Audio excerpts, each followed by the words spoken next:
meeting is being recorded. You in?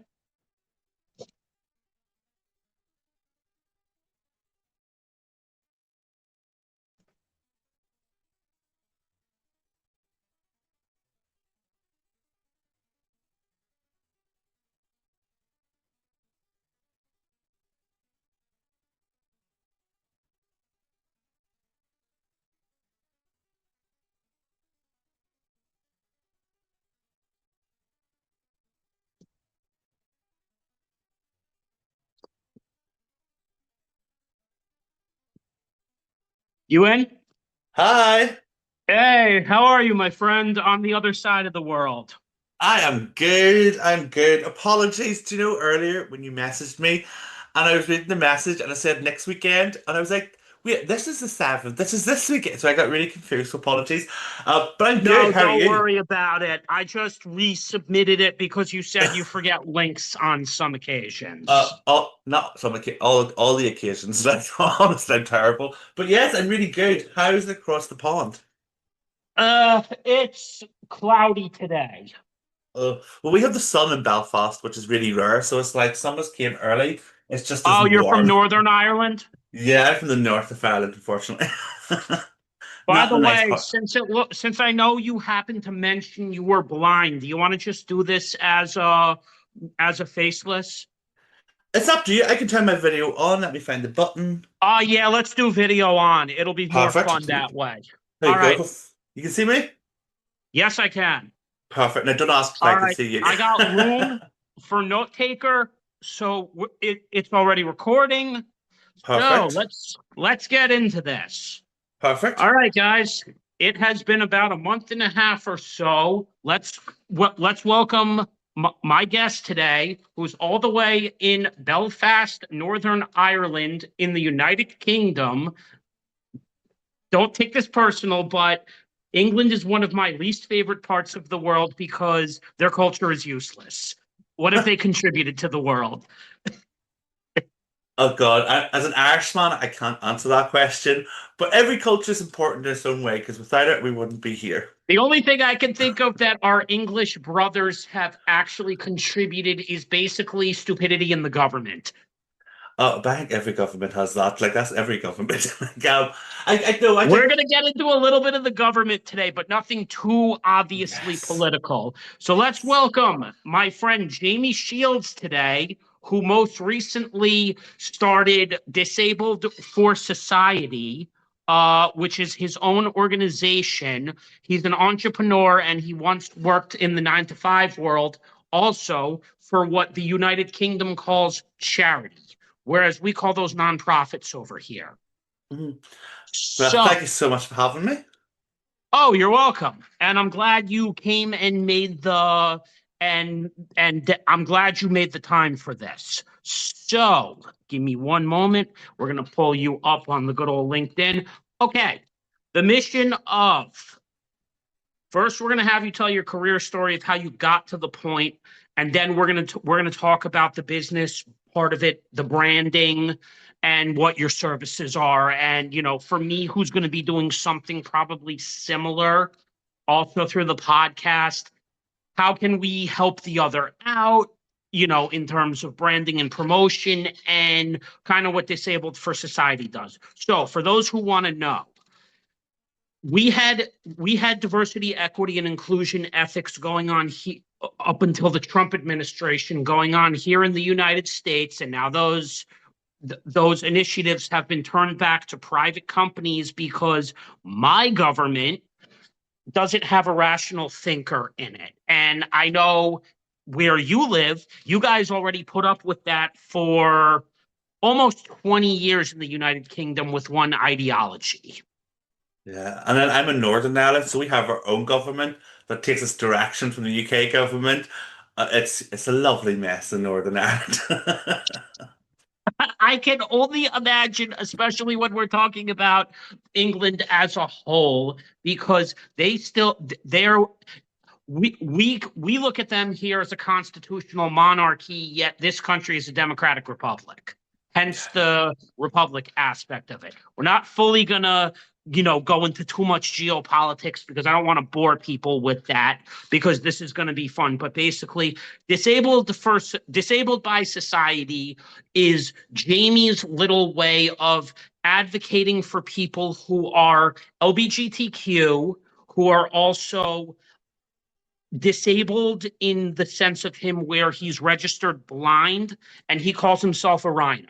So he'll explain some of that. But basically, since it's only him today and not his co-founder, let's start off with some questions and kind of get to know you a little bit. All right.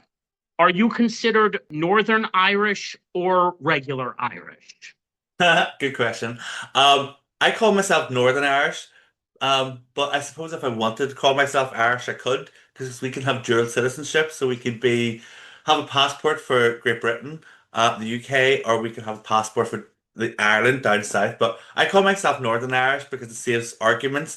But if I'm at home, I call myself Irish. So it really depends on who you're talking to and what you're calling yourself. Interesting. Okay, so what was my next question that I wanted to ask you? Okay, did you end up what we consider moving down to England at one point because in Ireland there weren't probably as many job opportunities as there were in London? To be honest, no. I think like for me, no. A lot of Irish people do like move away because of opportunities. There's really not. We're a small island, and when you look at Ireland and Northern Ireland, there's no physical border between us, but you can work down south if you want. We call it down south because we're up north. But for me, like I'm a home bird. My family is like really big, and if I moved away, my mum would come and drag me home. So I've lived in like Wales and stuff like that, but I always come home because Northern Irish people, we're a troubled country, but people here are just so much lovelier. So they are. It's like people get to know you, whereas in London it's really like hustle and bustle and move out of the way. And when you can't see that people, it's not good. Well, of course, I can understand that because London's equivalent would be New York City, where I live, since I actually live in what we call one of the original 13 colonies. Well, I would love to go to New York, but I think my biggest fear is again is it's so busy. Like when you see it in TV and movies and stuff, you're like, I don't know if my like social I can anxiety or battery say could do it. I can say as a native, there is a lot of truth to exactly what you said. We have five boroughs. The four main boroughs are very busy. You got taxis coming all over the place. We drive on the opposite side of the Yes. road, and the wheel in the car is on the left side, not the Yeah. right. It There's would all those confuse me. little intrinsities about us. Even though, a lot of our banks trade on the London Stock Exchange, Yeah. which is particularly interesting. But anyway, since you call yourself Northern Irish, I'm going to ask you a little bit of a geopolitical question. What Okay. was with the original split between the two? Was it based on how the government wanted to do things, or was it based off religion? Um, like to cut a long story short, so like we had the Troubles. Basically Ireland was colonized by the British. There was obviously a divide over the people who were from the country and not wanting to have these overlords or these masters come in and kind of dictate to them how they should live. A lot of Irish people were enslaved, made to work in plantations, so it was very much like we were colonized. And over the course of many years and a lot of Oh, troubled you guys history. had to deal with plantations. Now, why does that sound familiar? Because when you come to the original 13 colonies, there were several reasons for the what we called the American Revolution over here. And do you know what's really ironically funny about the founders of the United States of America? No, tell me. They were all colonially British. Of course they were. That's essentially it's a pretty much the same, not the same, but it's kind of that same history. And obviously people don't want to give up who they are. They don't want to give up their identity, their culture. So there was a troubled history between Northern Ireland and Ireland. And then after long, troublesome years, we'll say, to cut it short, it just came to agreement that Ireland would remain Ireland and Northern Ireland would belong to the UK, which there was still trouble after with not political party, with paramilitaries. But yeah, it's got its own complex history. I'm probably not doing it justice, but the long and short of it is we were colonized, and that's where that divide came from. Is because See, one what's part really we were funny, because British. when you mention plantation, that was the same problem over here. The only difference was when the South, the original of the 13 colonies, which was Virginia, North Carolina, South Carolina, and Georgia, one of which was actually named after Georgia on the European continent itself. They all had their own different ideas because in the original 13 colonies, like you, there were huge differences. Yeah. South of the Mason-Dixon and Virginia, there was a lot of agrarian farming culture. North, you had a little more industrial, more industrial push. All the innovations were being created in the North, like, for example, the railroad, and things like that. It's quite funny because they had huge regional differences, and one of the actual original founders, Alexander Hamilton, was actually a banker and a lawyer. And really, without that guy, you don't have the United States of America, because the other founders, all had their own kind of farming interests, and they stood up for Southern planters. And I guess, and like, I think if you look at Northern Ireland's history, it's probably the same here. Like, if you look at Northern Ireland, it's pretty much a lot of farming. Like, it's pretty much farming land. Like, we've really good farming. We also have a lot of peat and turf and stuff like that. So, like, we have a very what's the right word? Like, farming, I can't remember Well, the right that and word. the potato is also a Architectural. very popular crop for you guys. This is it. And then so we had the potato famine, which saw millions and thousands of Irish people die because they were starved basically by the British government. So we have a very troubled history. But like when you look at Northern Ireland now today, it's not very much like as much of an obvious divide, but we have segregated areas that would be just Protestant areas, just Catholic areas. We have peace walls that still exist, so you can't go beyond the peace walls at certain times of nights. We still have places of where like one community would meet another, and there would be protests, there'd be riots and things like that. So it's not as bad as it was in the past, where we had a lot of involvement with paramilitaries, but we're still very much as a country. There's still that visible difference, and you'll see it throughout certain times of the year. Like coming up to July, we have the 12th of July, so you'll see a lot of Union flags, which is the UK's flag.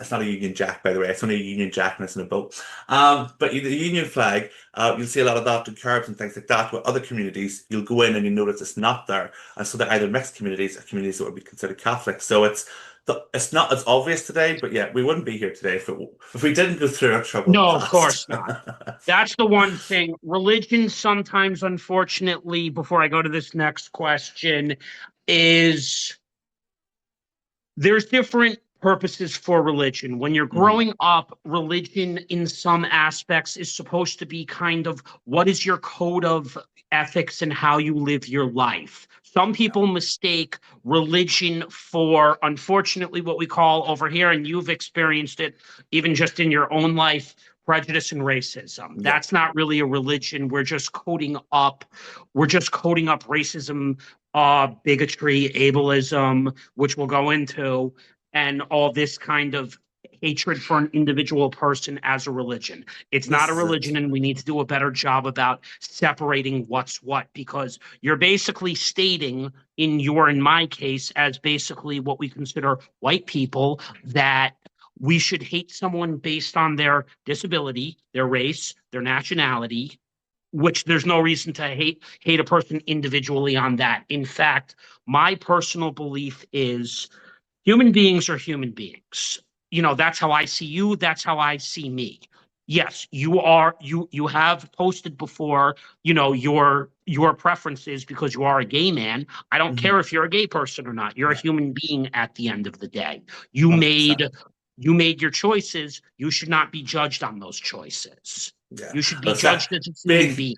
Yeah, 100%. Although sexual identity, being gay is not a choice. Because trust me, if I could choose, I would have chosen an easier path. Because I grew up in Northern Ireland. But I think as well, like, Oh, this I'm is well aware of how the Northern Irish and the Irish view the gays. yeah, I've seen yeah, this played out in some form of your guys' media. I've just seen how, on TV what it looks like in terms of even just how the UK yeah, Crown itself, accepts gays. And it's not yeah. great because, the government at one point was a majority UK Conservative Party. Yeah, 100%. And it's like even if you look at, so like it was criminalized, you were criminalized for being gay up to like the 80s, was it? I can't actually remember the exact date. And then we had Margaret Thatcher, who, even though she wasn't in our government in Northern Ireland, still influenced our government. So there's a whole lot of the thing about Northern Ireland is because we're where you are, and politically we have our own government, but then we take that influence from the Northern government, depending on the party. And then if the Catholic parties take influence from the Southern Irish government, so you have just a lot of opinions coming in. And then obviously with religion, like religion, every religion has its extremists. People can take something and go Oh, really of extreme. course. And then you have people who are amazing. Islam has its closed-minded sections of their own faith where they don't accept, their own children coming out as gay. Even though, Yeah, that this has been argued by conservatives for so many years. It's like Judaism has that problem, Catholicism has that problem. We can't just blame, Muslim people because of, how they are when you have the exact same problem. It's called the yeah. Eastern Orthodox Church, And this is it. And or everyone in just, the it's United States of extremism. America, Yeah. evangelical Christians. And because this is that some of those amazing people I've met have been like Catholic families who have been taught by the church not to accept other people, but are the most accepting and loveliest people. So it's every religion has its extremes, but I always take individuals on their individuality rather than actually you're religious. I'm going to assume this about you. You do Just what take I them on do. face value. Yeah, take a face I believe value. human beings are individuals and should be judged on individual Yeah, decisions that they make, not basically saying, oh, this is Jamie's flamboyantly or openly gay, so this is how I should judge him. No, you judge yeah, Jamie as a human being. So, 100%. Oh, great, mic what drop. did you learn as a multi-skilled agent? And also, did you go to college in your teens or young 20s? Because I'm a little aware, because what we're going to have you basically explain is the following. Primary school and secondary school work a little bit differently in Europe than they do here Mhm. in America. Like, I've known, for example, primary education in Europe goes to, I think it's about 16, and you can correct me if I'm wrong. And then from 16 to 20, I think you guys are in university. Am I correct? Yeah, so that would be correct. Yeah. So we have primary school, which is like when you're up to like 10 or 11, and then you do a transfer test to go to secondary school, which is when you start to look at subjects like maths, history, science, singular things. So you do that from like 11 to 16, 17, and then after that, it's university, college, wherever you are heading off. But for We call it me, college over here, but our age range is a lot different because the mhm. one thing that's unfortunately different about our education system, which I'm even conflicted on, should we even really be having 2 months off? Is my understanding is I think you guys go all 12 months of the year in Europe, correct? Well, in the UK, we do August, sorry, July and August is our summer, so there's no school then. Which is nice. I love a holiday break, so I In do. Japan, they don't do that. Like Oh, I'm using the Japanese as an example because the Japanese do things such differently than maybe the UK or maybe the United States. You go to school apparently 12 months a year without breaks over there, but in their culture, they're much more ready for the workforce than I think our respective countries are. and I think that's it. And like, if you look at the global stage of what companies are doing, not just in education, but like even in terms of disability rights, there's so many like countries doing these really amazing things. And then you look at other countries, those countries that you look at and think, oh, they're more developed or they're more proactive. And you look at what they're actually doing, you're like, you're not doing half as well as this country's doing in this area. I think this is where we need to get better at sharing and looking at what's actually working in I have an society. interesting comment speaking of other supposedly poorly developed countries because the American media is effing ridiculous. They paint countries in Africa, all over the African continent as literally third world shithole countries. Yet when I see Nigerians on LinkedIn who are selling, even for example, services to people, and then you actually take a closer look at the development that's been going on in Nigeria for the last decade, you realize Nigeria is not a shithole country. No, It's and just the that's the government. media. Yeah. It's just the government, according to Nigerians, is run completely tribal and ass backwards. This But is this their is own just wording, by the well, way. this is white supremacy at its best, though. This is what white supremacy teaches people is that, these countries that aren't predominantly white or haven't been predominantly white, that they're less that or they're less value or they don't look like us, so they're doing things differently, so they're not as good. It's the media, and I think this is where we see white supremacy and things like the patriarchy really Yeah, but upheld. in African countries, kids, I wouldn't even call that white supremacy. I would just honestly call that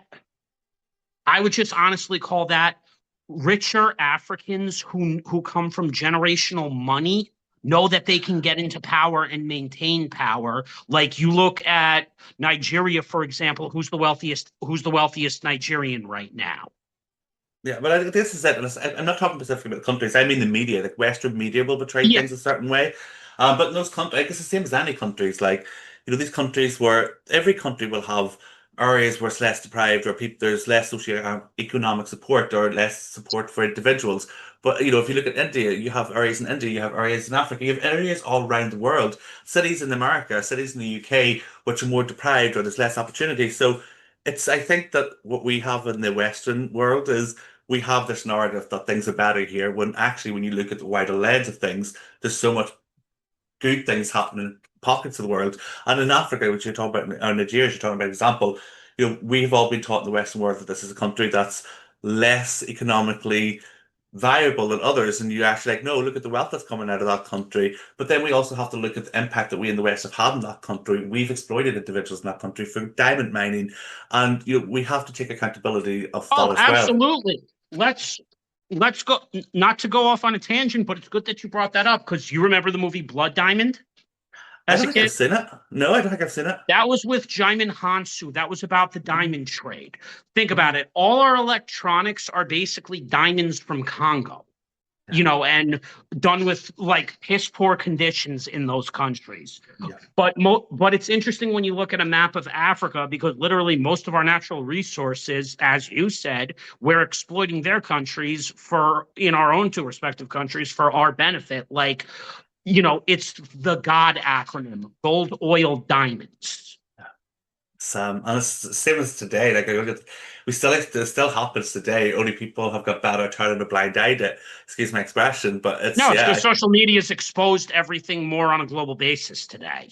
Well, I think it has, but I think people still actively turn a blind eye because if we all look even at our iPhones, well, or even electric cars, look at this whole hype about electric cars. Yes, it's more sustainable, but those batteries for the car, is it lithium? I think is in the batteries of those cars. Is how you getting it? They're being mined by individuals who are exploiting, who are dying on the job, who are not getting paid, and it's just like we've turned a better turn a blind eye. But social media, as you said, has shown a light in it, and we have these advocates and activists that speaking forward. And I think this is where it's really important when you're looking at any kind of company, like even like things like Apple. Well, how are you sourcing your materials and are you actually paying people fair wage? This is where we have to start looking at sustainability, not just through the lens if it's better for the environment, because better for the environment is better for the people. We should be taking care of the people helping us get this stuff.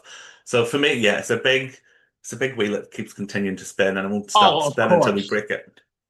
Okay, so what was your first job in corporate in the UK? My first job in corporate was working for I worked for the government, not directly. I was through an agency and I kind of collected payments from people who weren't paying child maintenance support. So that was my first job, proper office-based corporate job. I'm sure. Uh, okay, so what kind of skills did the multi-skilled agent give you that you carried with you? Oh God, I'm not going. I didn't really learn anything in that job. I learned in that That job was that if you probably just what we call an entry-level job, right? Just to kind of have on it paper. it was 100%. But this is the thing with my career is most of my jobs were entry level until I actually left that kind of public sector, which I know you can argue it's not really corporate, but it was through an agency. It was a private client. The But public once, sector can be considered corporations. It's just charities and nonprofits kind of operate and do their tax filing paperwork probably a oh, lot 100%. differently Yeah. than a So publicly traded Fortune I've 500 never, company. so to clear up, I've never worked for a charity. I've never ever worked in the charity sector. So my experience has always been working in like, I don't want to say dead end jobs, but very entry level roles where I couldn't get really developed or promoted It because of almost my sounds eyesight. like you have the same problem I did with corporate America before we delve into ableism.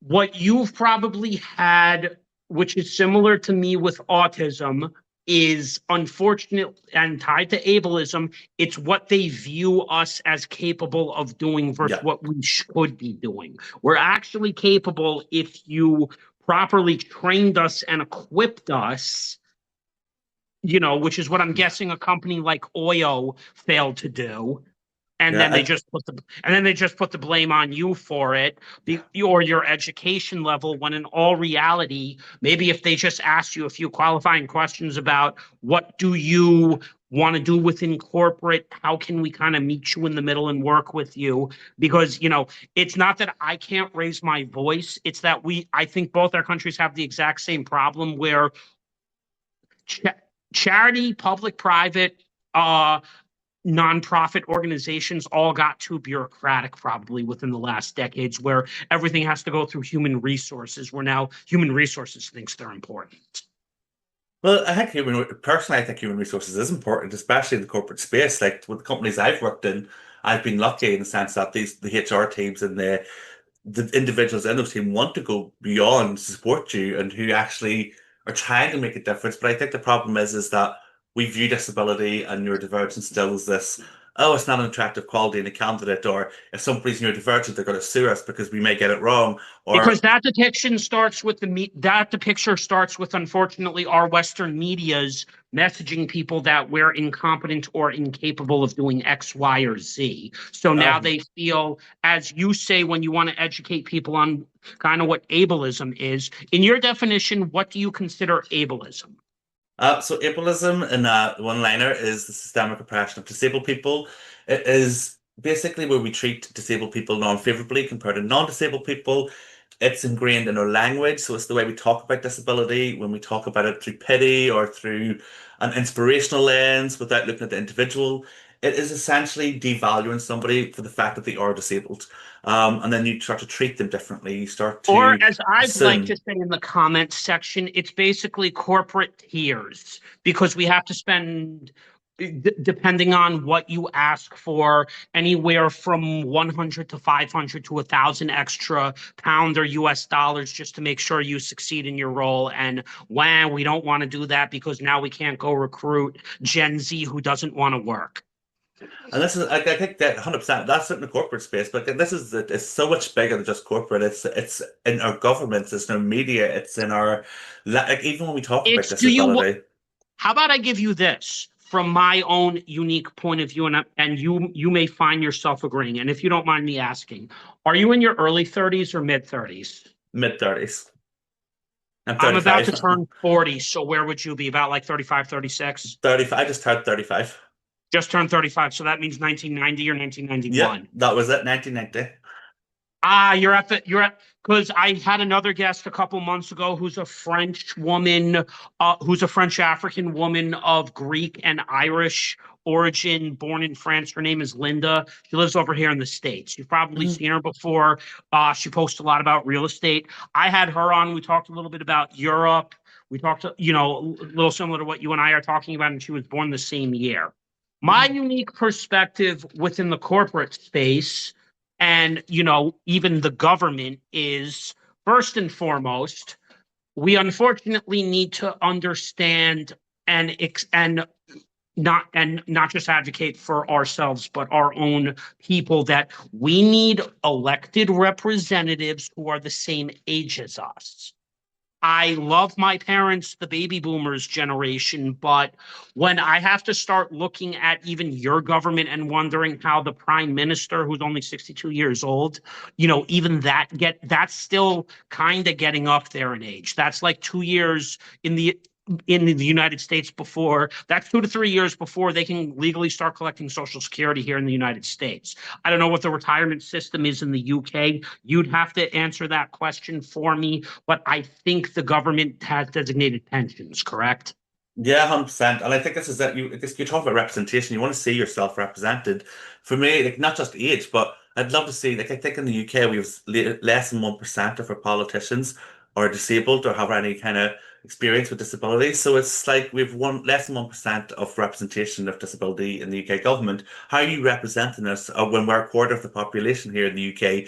So it's just like if we're a quarter of the population, make that a quarter of your government. It's about, not just even if I look at a lot of the politicians, a lot of the prominent politicians in the past 10 years that I think of were all predominantly white. So it's again, it comes down to that representation. The UK is not just a white country. We have so many diverse No, identities but here. So it's like actually, bringing that representation. let me bring up one counterpoint to that. Look at the UK Conservative Party, look at the UK Labour Party. Hmm. UK Labour is represented 62-year-old white male.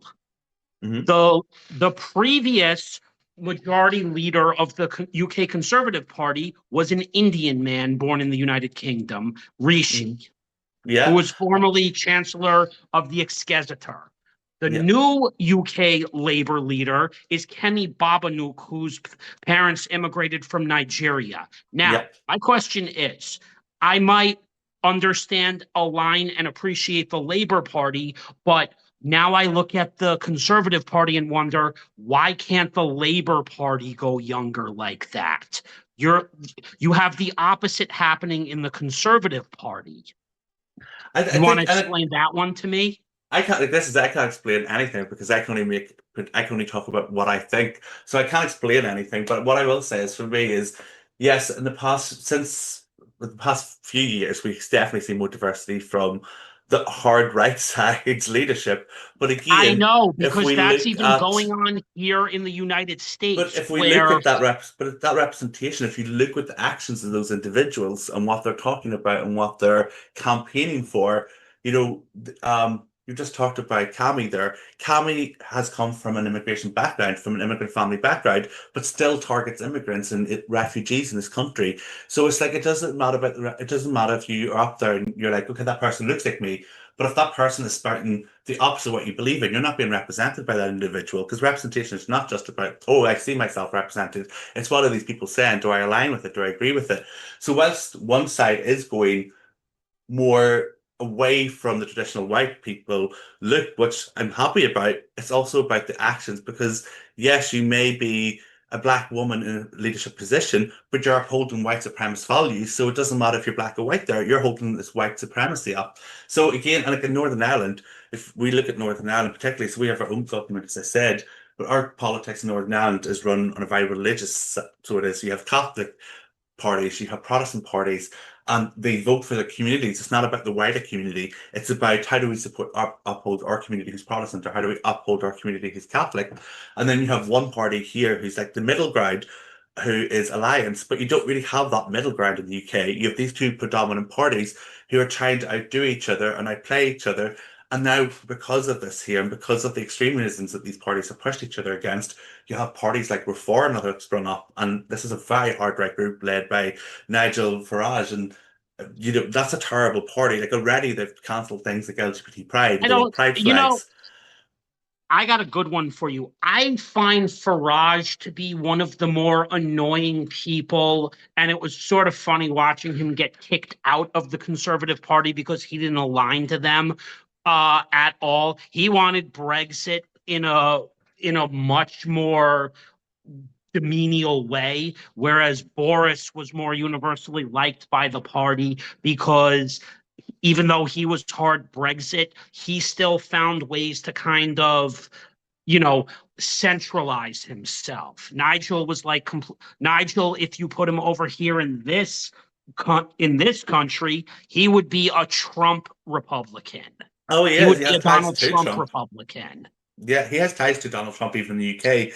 And like even a lot of the stuff, even this whole DEI rhetoric that they call it, where they're so against diversity, equity, inclusion, it's like these are these are things that you're taking and trying to push people into this hard way of thinking when it doesn't have to be that way. But because we have two parties in the mainland UK, who's always traditionally one has upheld power, the other one's upheld power, and it's literally been a back and forth game between the two, because people are so sick of that same stuff happening, they do look at these parties like Reform and they think, oh, this is a great party because it's different. But when you start to actually look at who's benefiting from these policies or these processes or these changes that these parties want to make, Reform is about benefiting the 4% who is the wealthy, the white wealthy. And it's not about the working class. It's not about the individuals who are struggling or disabled people. If you look at Labour government, what they're doing at the moment, look at what they're doing for disability and the cuts around disability, is absolutely astronomical. There's going to be millions of disabled families pushed into poverty because they're changing the welfare system here for disabled people,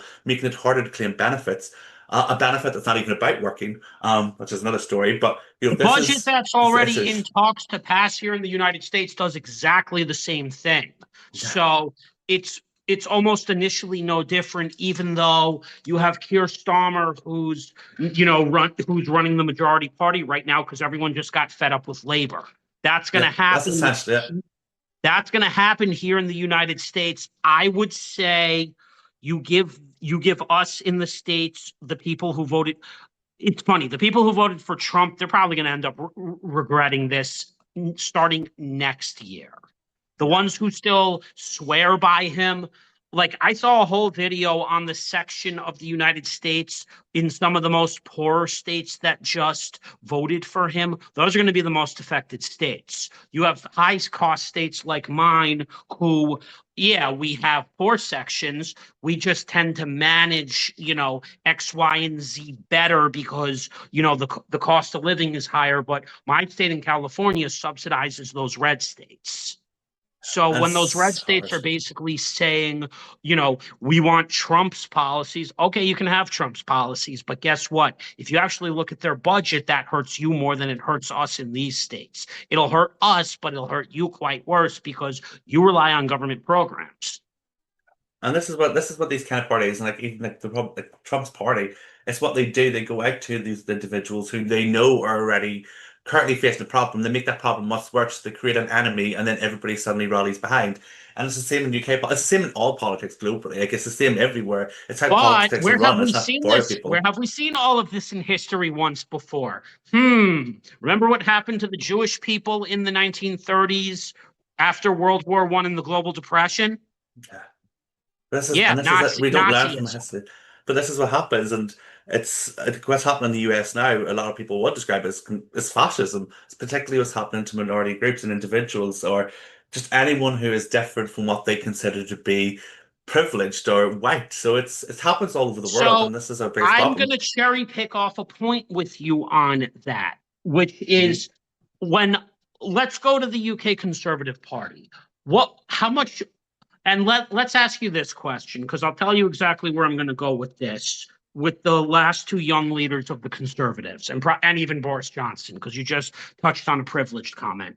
What was your first salary out of college at all your entry level jobs? Oh, like minimum wage, just above minimum wage. Can't even remember what it was now. It's probably like at the time, like 16,500 per 6,500, and year. we're looking at UK pound versus my currency. So I'm going to have you give me that, and I'm going to go into my rationale. So we're going to go UK pound to USD. What did you say your first wage was? 16,500 per year. 16.75 pound is 22.68 United States dollar. Hmm. So effectively, this is similar to what I make right now. That was your first job. We're kind of hand in hand, close by one another, just in Hmm. terms of that. What that ends up translating to is probably anywhere in USD between 30 to somewhere between 30 to 40, as high as 49,000 a year, which is basically, like you say, poverty. So if these are the opportunities that you and I are getting, first out of school early on in our careers versus someone like Kemi, who was a software engineer, and a salary for a software engineer can start anywhere from like high 80,000 USD to, if you're experienced and you've been doing it for a couple of years, you can command as much as 300,000 a year.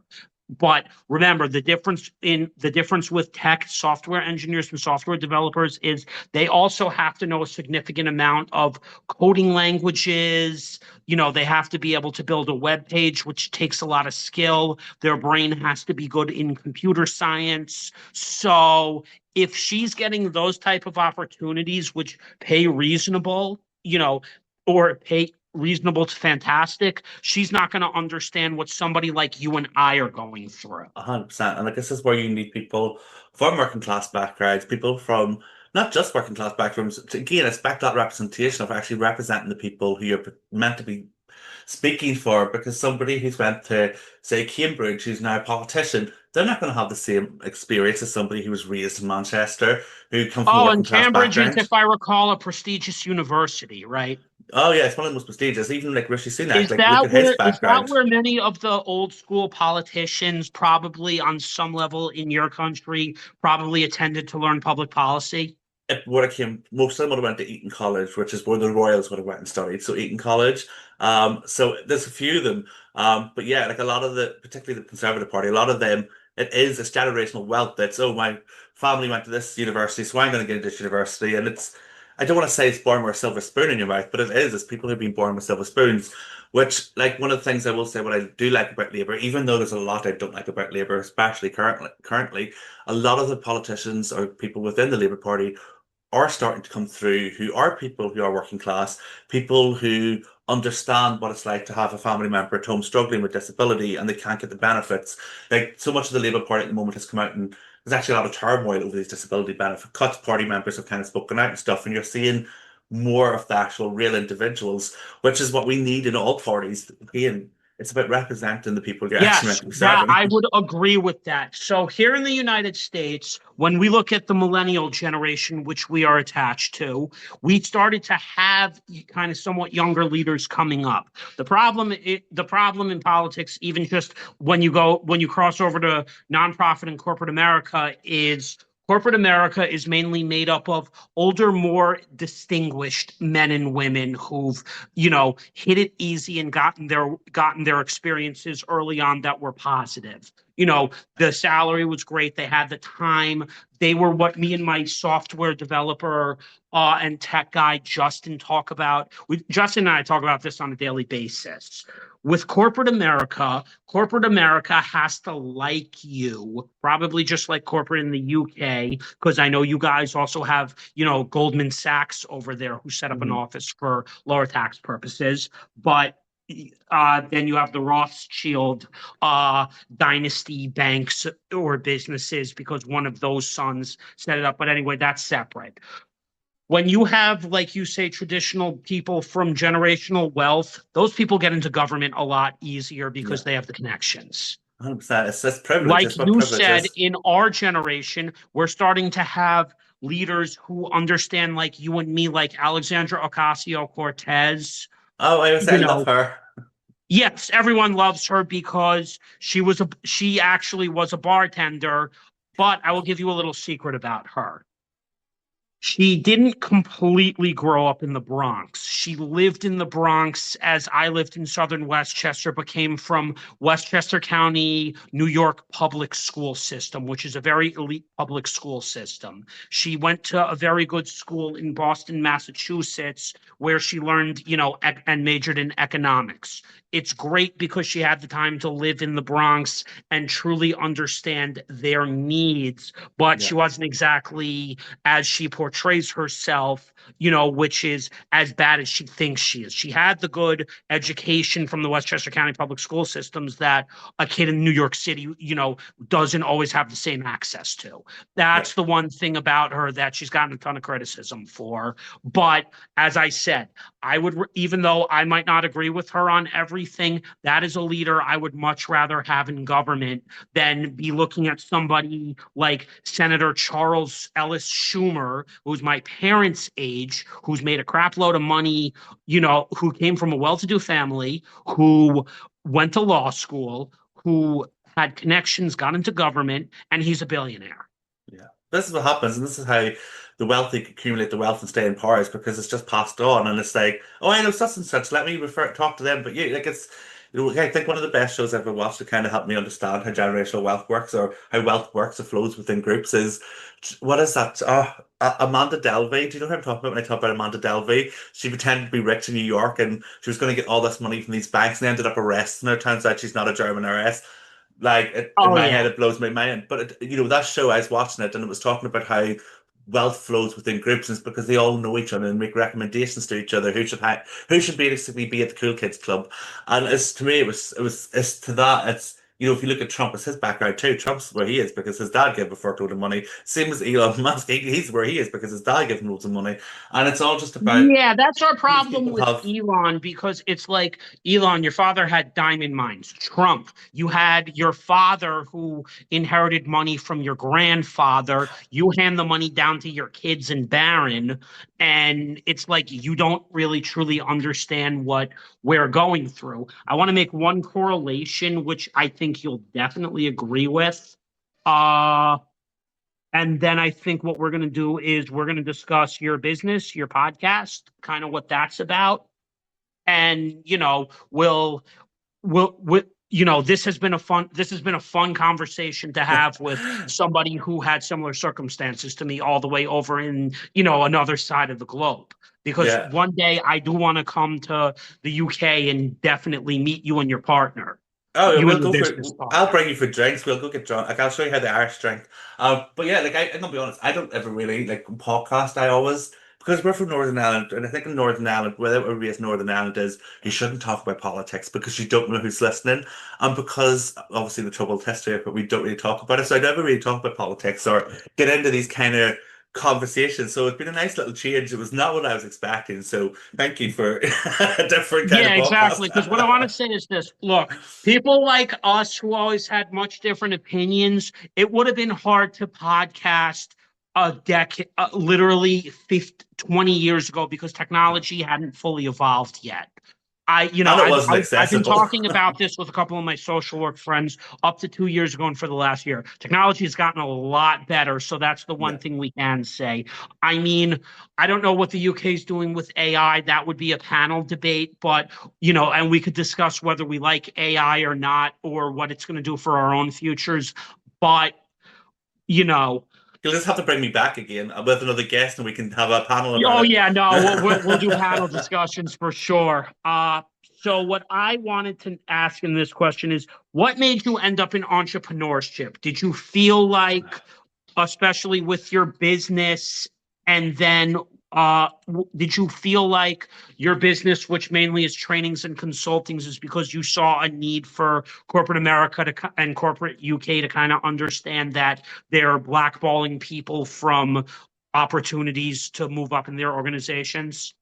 Pretty much like I just said, like I struggled to get a job really in corporate until I got a job like what actually promoted me, and it was the first place I ever kind of was like, oh my God, that's what it feels like to be an adult. That was oil, correct? It was recruitment. So I did recruitment, which is really funny because I obviously couldn't get a job, and suddenly I'm helping people get a job. But I ended up in recruitment, and it was for a But global company. sometimes that can actually benefit you. You couldn't get a job, so you might be able Yeah, to be trained and understand what it takes for the job seeker to get a job. Because honestly, 100%. I don't think the right people are actually in recruitment that understand us. Yeah. I mean, I could probably at some point after this show you my resume and see what you think I could change around, Yeah, send me to your kind of CV see anytime. where it goes. But even right now Anytime. with a career coach, the job market is a mess right now this year. This is, and you've been noticing my content much more this year as well, even before I, asked you to come on. You've noticed that I finally just sat here and finally said, you know what, to hell with job seeking, because the market is a mess right now with my president basically telling everyone, fuck you through tariffs. Yeah. I loved how simple and clear that language was, but yeah.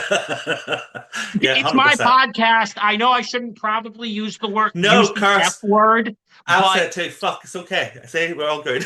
yeah, I'm criticizing the United States president based on policy preference. Yeah. As a person, this is completely separate as to what he got elected on and what he represents, but we're looking purely at government policy.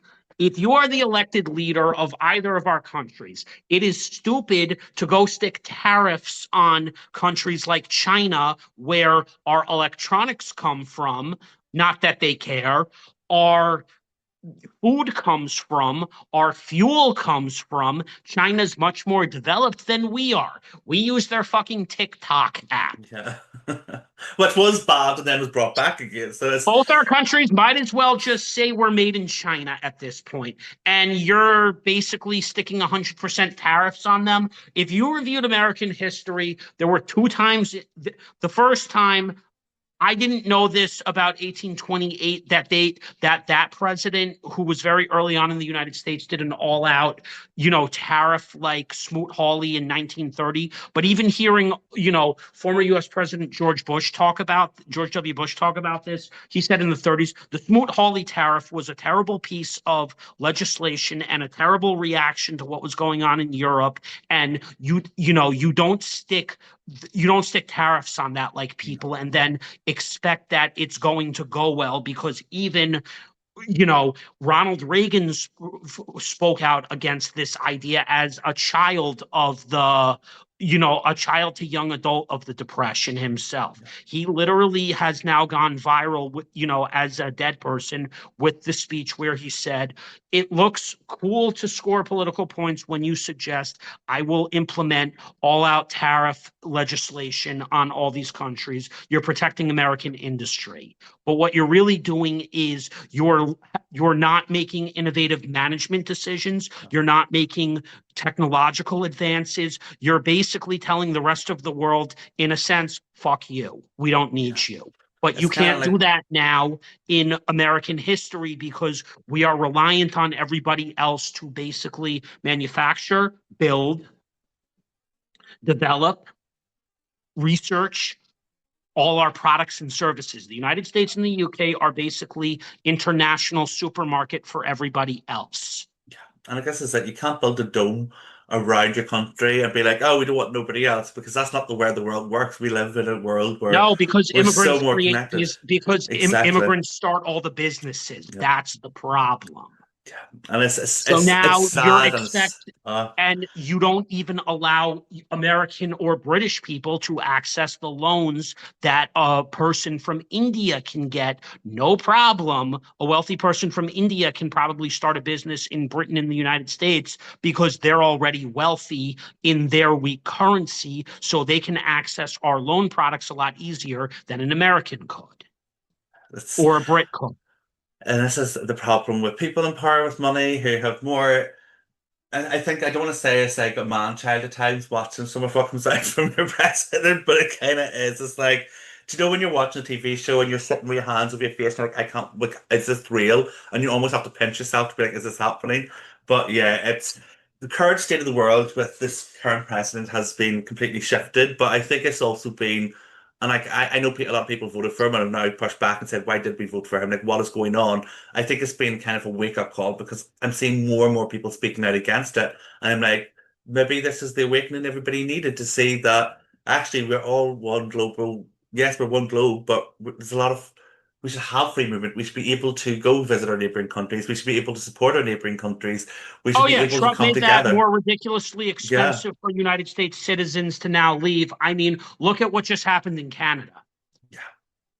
And I don't We even didn't want to all get. necessarily like Trudeau. And then I'm going to ask you this question. We didn't necessarily like Trudeau, but then they decided to elect Mark Carney at 59 to 60, who's same exact the same exact economic, decision making, even though he's a banker. I'm gonna separate how I truly feel for Canadians by saying, from a policy perspective, Trump telling Canada, you're going to become part of our country. Canada Yeah. was like, no, screw you. Yeah. I We just don't like we don't like the guy, but we'll elect him over Trump Jr. Pierre Poilievre. Anyway, Tell us about Unlearning Ableism podcast and what the goal of that was with Celia.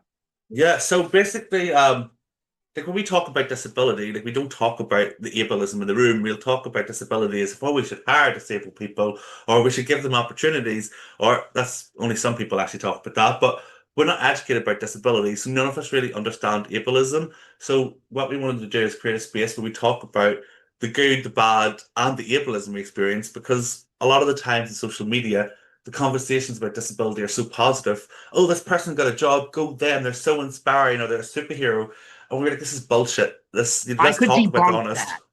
I Oh, could completely debunk that and say, as somebody who's neurodiverse or autistic or Asperger's syndrome, like you, I was mostly in entry level, low wage, low salary jobs for up to 20 years. I only pivoted to entrepreneurship because, like you, nobody will meet me in the middle. This is my own version of ableism happening. They want to treat me like, Joe neurodivergent. Well, you want to get into like an analyst role or a project manager, you need to get certified or you need to get another degree. It's like, where do I have access to money like that just sitting around? I'm not and rich. even if you had the access to the money, you then have to get through the inaccessible barriers or the actual attitudes of people. Oh, you're a divergent and you want to stop. Well done, you. And it's like, just ask me what I need and let me do my fucking job. Thank you. Thank you. Thank you. Thank you. You reinforced what I have been saying for years. Instead of trying to coach me out or keep me from moving up in an organization, why don't we just have an actual conversation? Because all you would really need to do is just take a few minutes to train. The problem I would say with you and me is I think since hiring managers are going younger now between like Gen X and our generation, I gotta say something, and I don't want you to take this personal because it's our own generation. A lot of our generation is fucking lazy. I think, do you know what it is? I wouldn't use the word lazy. I think people now use like videos like TikTok as like education. Oh, I watched 2 minute TikTok. I understand.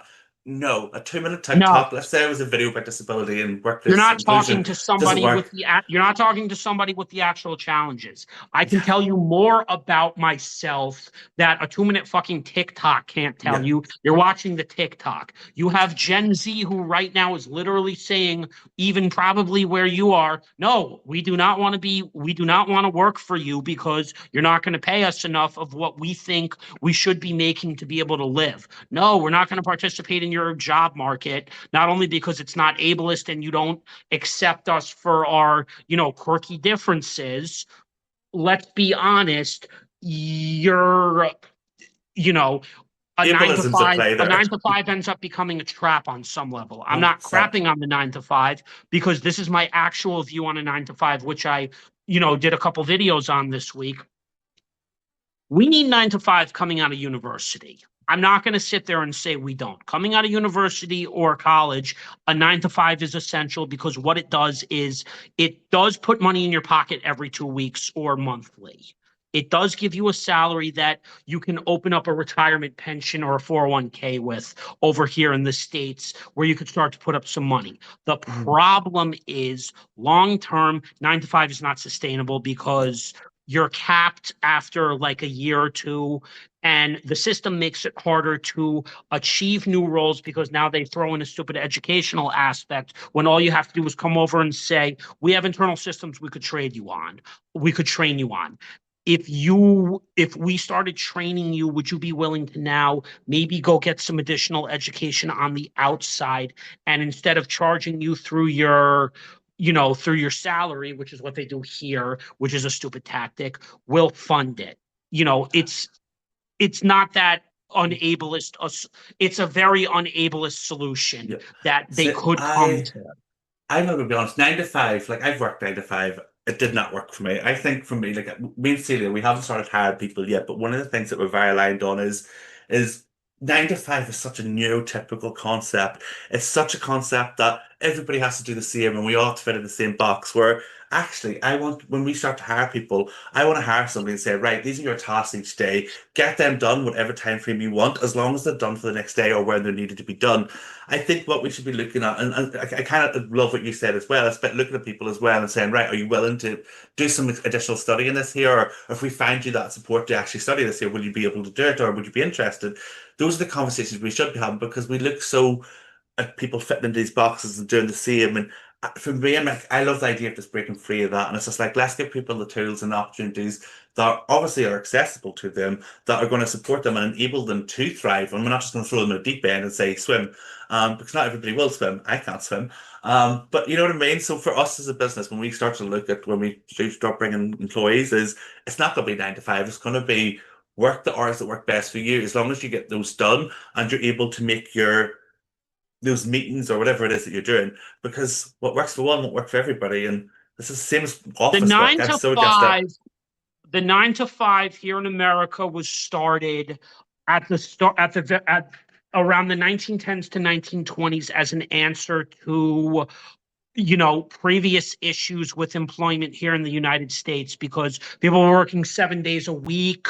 They Yeah. were working, insane hours with no money and shitty working conditions Yep. in the same sweatshops and factories. So the compromise at the end of the 1920s, the compromise for the 1920s with Henry Ford was assembly line manufacturing. They were still exploiting people. So then officially by the 1930s, it ended up switching as a compromise to okay, they can have unions. We'll put you on a 40-hour, 5 days work week, with a manager. And then that's what people did for a bunch of generations up until the silent generation, in Yeah. this country, whose oldest representative was Joe Biden, who just unfortunately also left and developed dementia, same as Donald Trump.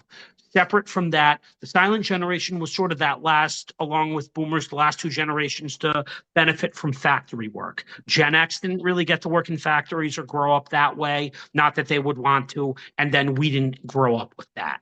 They were just finally outsourcing all the factories somewhere at the early to mid part of the 1990s when I was a kid. That was probably when you were just starting to, because you were just like probably around an infant somewhere around that time. Yeah. Factories were completely gone. So you never saw, that type of that type of an industry. Now, what 100%. you're talking about, I completely agree with. 9 to 5 should evolve. Yeah. Nine to And as I five should said, now. that's it. 9 to 5 for an entrepreneur is different for 9 to 5 from somebody Oh, working for a Fortune nine to 500 nine to company. five as an entrepreneur does not exist. Like my 9 to 5 is like get up at 10, do your work for a few hours. Oh, I feel tired. I'm gonna go take a nap. Get up at like 2 o'clock and start working till like midnight. Like it, and then other days it's like I'll do an hour's work. I think this is about again, it's that flexibility, and it's one of the reasons I love being on doing what I do is because nobody tells me what where I have to be at a certain time or you have to do this in the morning.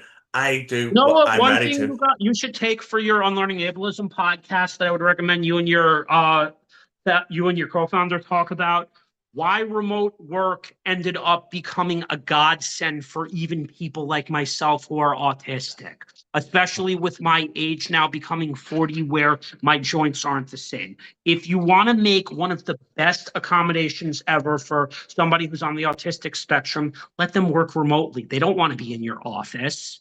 Mic drop. Thank you, Agree because completely. it's not that I don't see value in the office. It's not mic drop. Mic drop is only the start of it.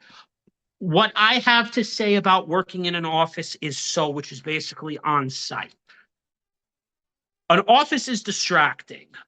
But Hmm. an office isn't the best place for me because if I'm working in, like, let's say a medical scheduling job or some type of a call center job, I don't have to be on campus for you to monitor me. If you just want to make sure that I'm doing X, Y, or Z through the computer, you have metrics to measure me by. I'm going to work in either location. I don't need to be in an office, especially at my age, because let's be honest, most everybody in our age group now, yourself included, not everyone our age is still single anymore. So what's the benefit of me being in an office with people around our age, not all of whom I can necessarily understand because they have families?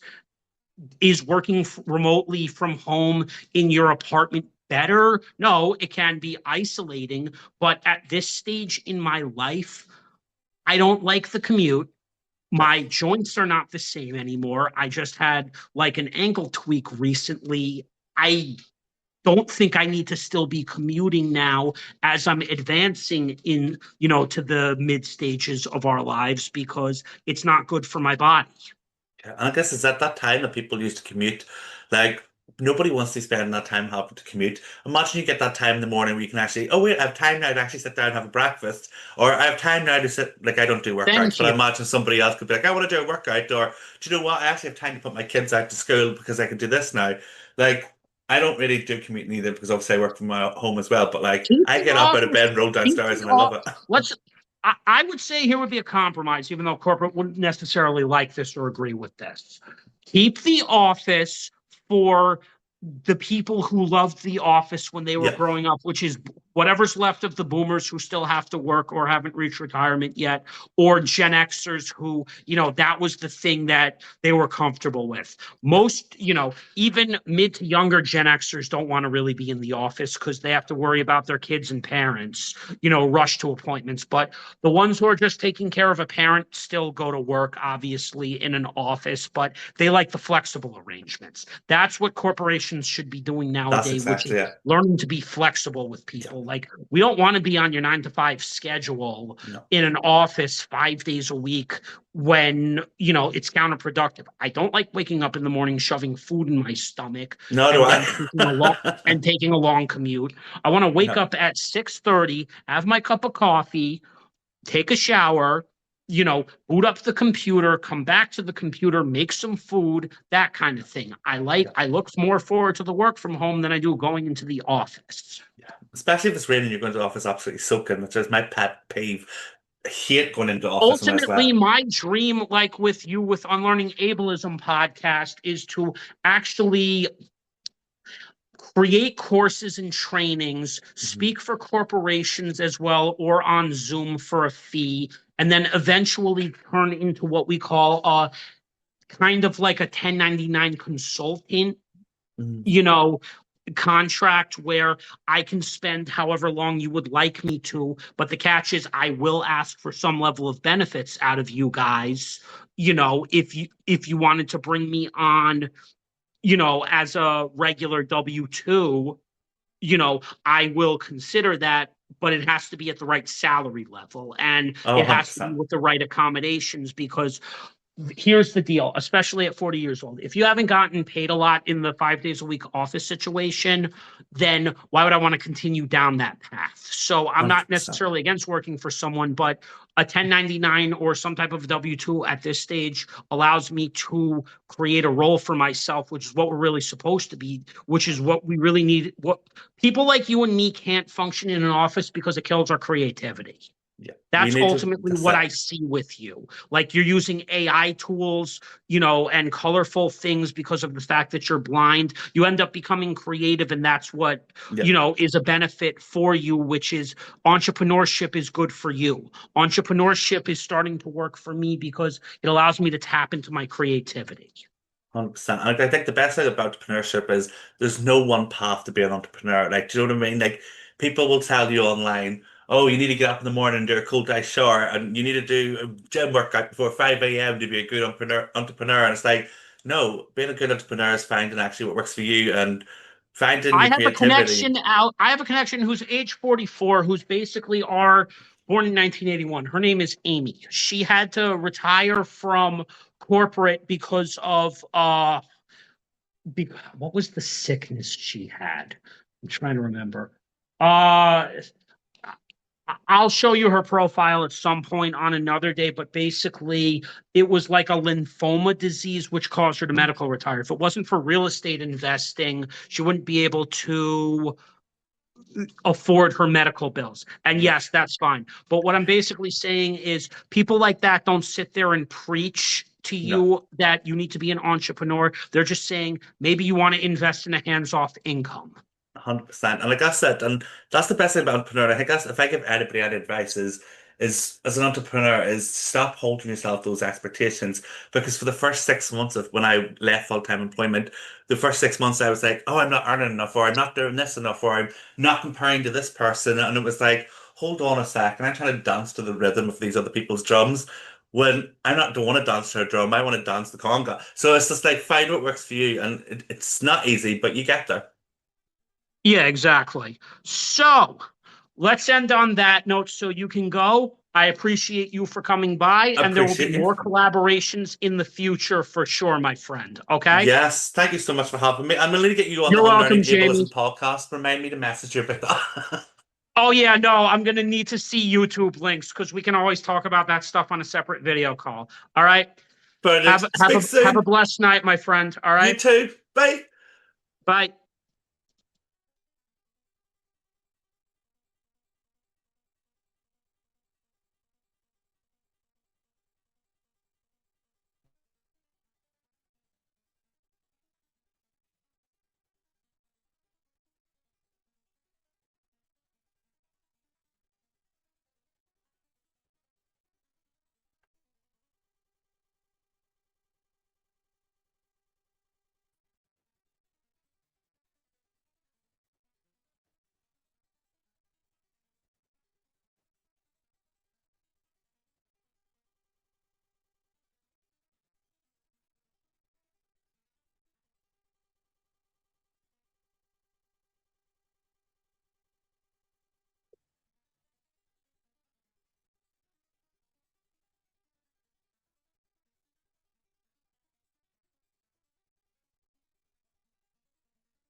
The